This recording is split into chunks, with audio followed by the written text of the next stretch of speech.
Very good morning बच्चों। संधि के अगले भेद विसर्ग संधि की ओर हमें बढ़ना है। तो इससे पहले हम सारे भेद को एक बार रिपीट कर लेते हैं। देखिए, हमने स्वर संधि पढ़ लिया है, व्यंजन संधि भी पढ़ लिया है। आज हम जो अगला घटक पढ़ने जा रहे हैं वो है आपका विसर्ग संधि। ठीक है,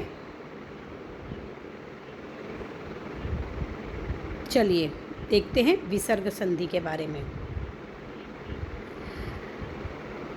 विसर्ग संधि का एक बहुत संक्षिप्त परिचय होता है।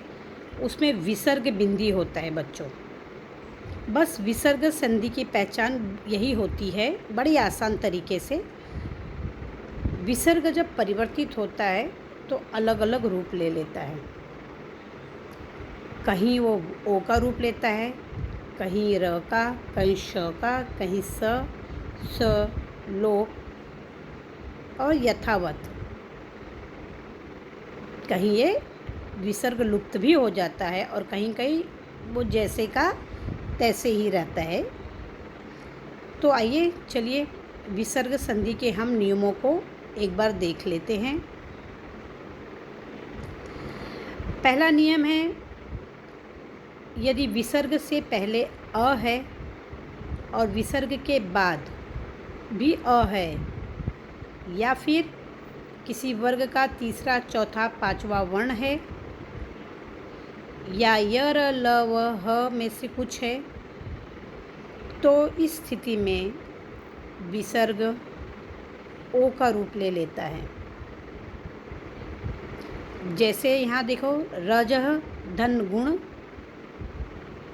यहाँ विसर्ग से पहले अ है और बाद में ग है, तो ये क वर्ण का तीसरा है, तो ये ऊपर वाले नियम के अनुसार ओ में बदल जाएगा, शब्द बन जाएगा रजोगुण। मनः धन रंजन, विसर्ग से पहले अ है, धन र है, तो ये ओ में बदल जाएगा। नियम के अनुसार ये क्या बन जाएगा, ओ में बदल गया तो क्या हो गया, मनोरंजन।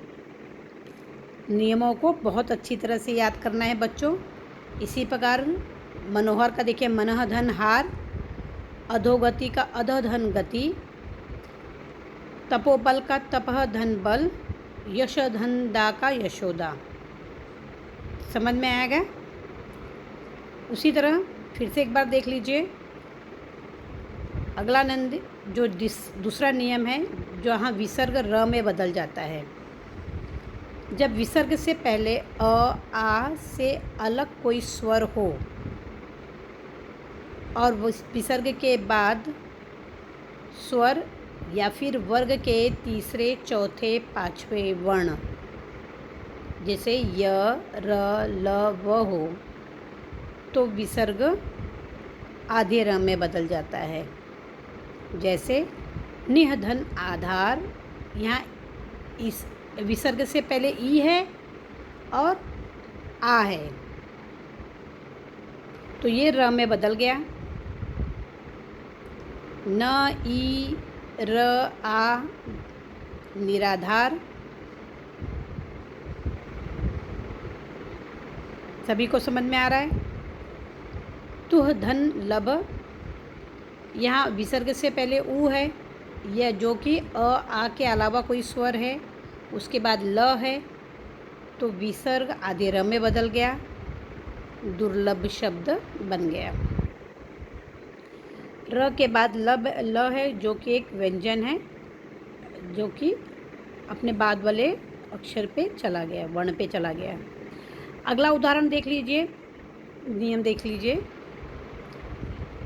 जब विसर्ग से पहले स्वर हो और विसर्ग के बाद च, छ या स हो,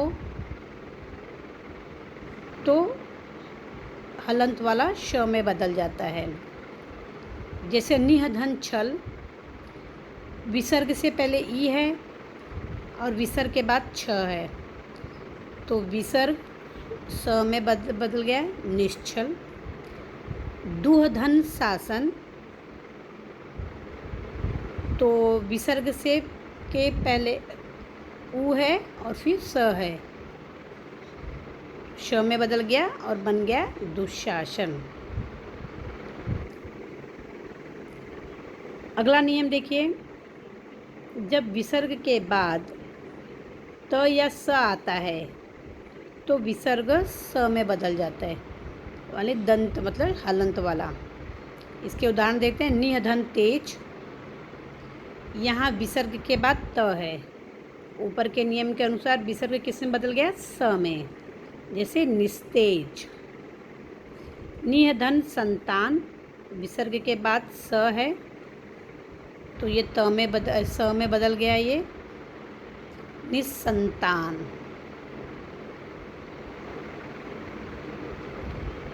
अगला नियम देख लीजिए, विसर्ग से पहले ई या ऊ हो और विसर्ग के बाद क ख ट प फ हो तो विसर्ग श में बदल जाएगा, षटकोण वाले श में वो बदल जाएगा।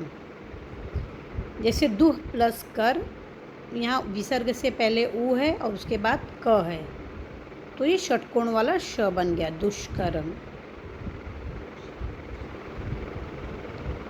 आधा षटकोण वाला श में बदल। उसके निष्कपट, निधन कपट, विसर्ग से पहले ई है फिर उसके विसर्ग के बाद क है तो ये श में बदल गया और ये बने निष्कपट शब्द बन गया।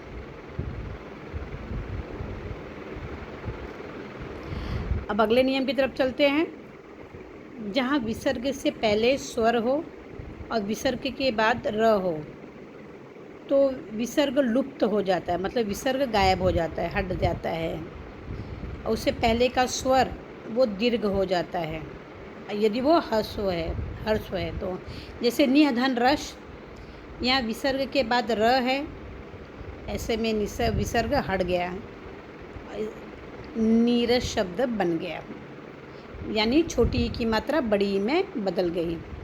निधन रव, नि ई प्लस रव निसर्ग से के तो यहाँ विसर्ग हट गया तो यहाँ नीरो शब्द में मतलब छोटी मात्रा से बड़ी मात्रा वाला ये हो गया।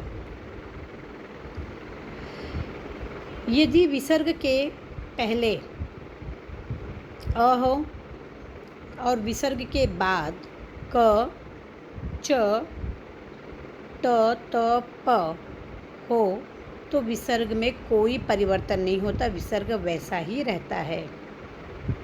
जैसे अंतःकरण, प्रातःकाल, अंतःपुर, अधःपतन, इन शब्दों में हम देखते हैं कि विसर्ग हटता नहीं है और ना ही परिवर्तित होता है, बल्कि वैसा ही बना रहता है। तो इन शब्दों पर यह नियम काम करता है। इन शब्दों में हमने देखा ऊपर के जो नियम है इस पर बन रहा है। और विसर्ग से पहले स्वर है तो ऐसे में विसर्ग कोई परिवर्तन नहीं होता है। तो बच्चों, आज हमने विसर्ग संधि के बारे में जाना।